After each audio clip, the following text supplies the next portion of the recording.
Hello, welcome to a long overdue Star Wars review. Before I start, I'd like to thank people who have wished me well and sent me messages of support. Really do appreciate it. Just to give you a quick update, obviously, you guys know I've had problems with my health. Um, the trap nerve in my neck and shoulder turned out to be a little bit more complicated than that. I've had nearly a year of tests and the whatnot, and I've been diagnosed with chronic fatigue syndrome, also known as ME. So hopefully the reviews won't be as random as they have been in the past. I'll try and make them a little bit more regular. It just depends on how I am on the particular day. But anyway, enough about that. Right, I'm going to do some Deluxe Pack reviews.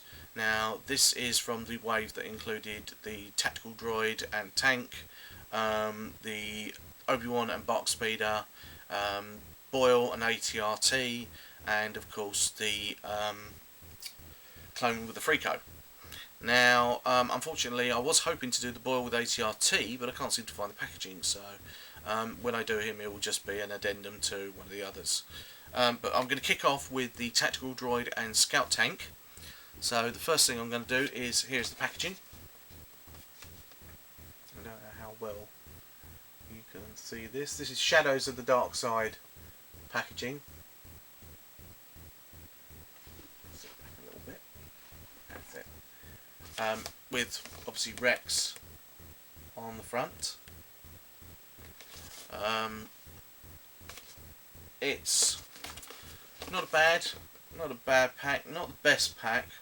To be honest with you, I bought it for the Droid because I collect Clone Wars figures, and I already had TX20 and a custom Tactical Droid TD14, so this was another Tactical Droid. And the price I got it for was £7.49, which is less than the standard price for a Clone Wars figure, or it was, before all the price hikes. Like I said, not a bad thing. The package transforms into a diorama, which is quite handy for me as I have a lot of customs. It gives me something nice to photograph my figures against, which I'll be converting this one, because this is obviously the backdrop is from Innocence of Ryloth, even though this droid is actually from the episode Liberty on Ryloth. I'll read to you from the back of the packaging. It says Tactical Droid TA-175 drives an armoured scout tank during the Battle of Ryloth. ASTs are light reconnaissance vehicles armed with twin laser cannons and are often used for small hit-and-run missions. Tactical droids have a more advanced programming to command separatist troops.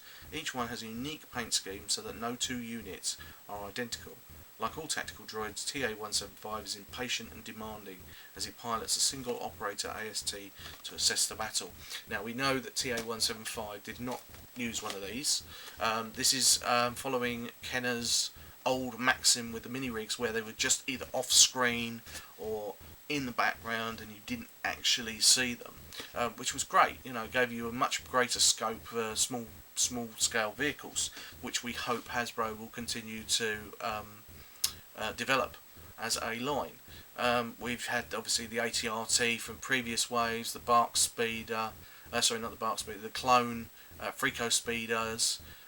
We also had the Pirate Speeder Bike and the Naboo Starskiff, which is, the Naboo Starskiff is probably more indicative of the old mini-rig ethos than probably any other vessel. But anyway, there's the packaging on the back. As you can see the droid and the image, and on the back you can also see the Freako and clone and the incredibly elusive Mando and Speeder Bike, which Hasbro seems to be short packing some of the most popular packs I've ever had. I mean, Arc Trooper pack in question is prime example.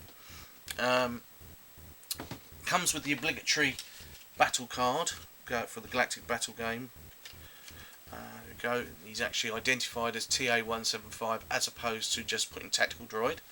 The stand as well, it comes with a stand which has the cutouts, which when you put the card in will highlight certain abilities, and these cutouts on these stands are different. I believe there are 4 different cutouts, or different combinations of cutouts. Here is the vehicle. Very light plastic. To be honest with you, this probably feels like the least value for money. It's a repaint reissue of an older sort of mini rig, which is, I believe, was like a Geonosian dusty sandy colour and came with a battle droid as opposed to a tactical droid. The firing mechanism is very reminiscent of the deluxe packs from the Power of the Jedi line, the ones that saw, I believe, Luke and Han with the Falcon's guns, where you turn a knob at the back, left and right, and it will actually fire the missiles. I will attempt to get them to behave and show you. Yep. That one's not going to fire. But anyway, as you can see, the droid turns with, so it's almost like he's peering out from either side, and the handlebars turn with him as well. And like I said, I bought this for the droid because basically the price was so good that it actually was cheaper than the price of a standard figure. Not a bad vehicle, quite like the colour scheme, just doesn't feel very good value for money.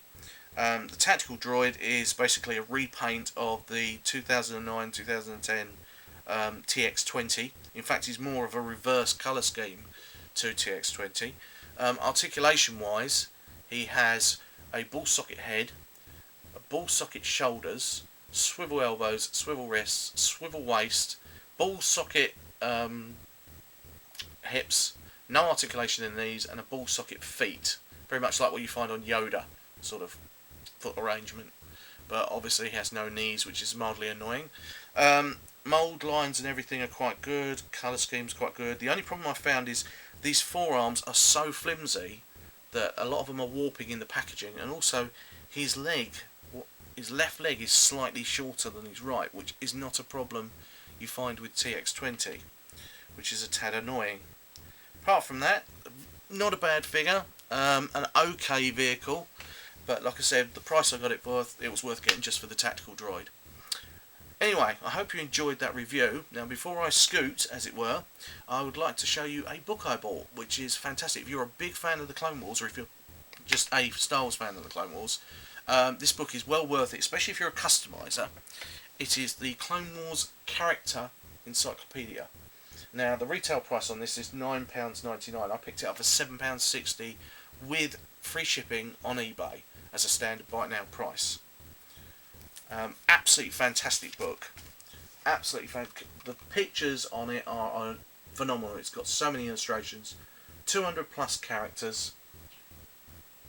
Seems to cover 99% of characters from season 1 and 2. Including the named but normal clones like Punch, Sketch, Jester, Stack, Razor.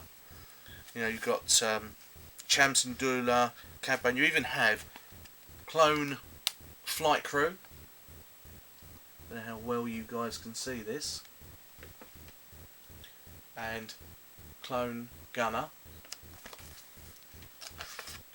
There we go, look, clone medical officer. And clone fleet officer.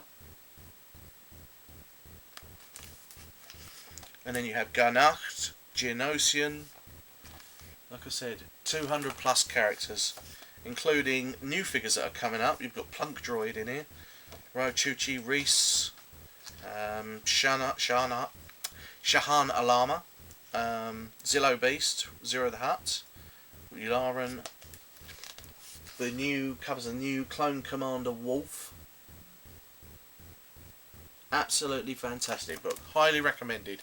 Hardback, so it's nice and durable.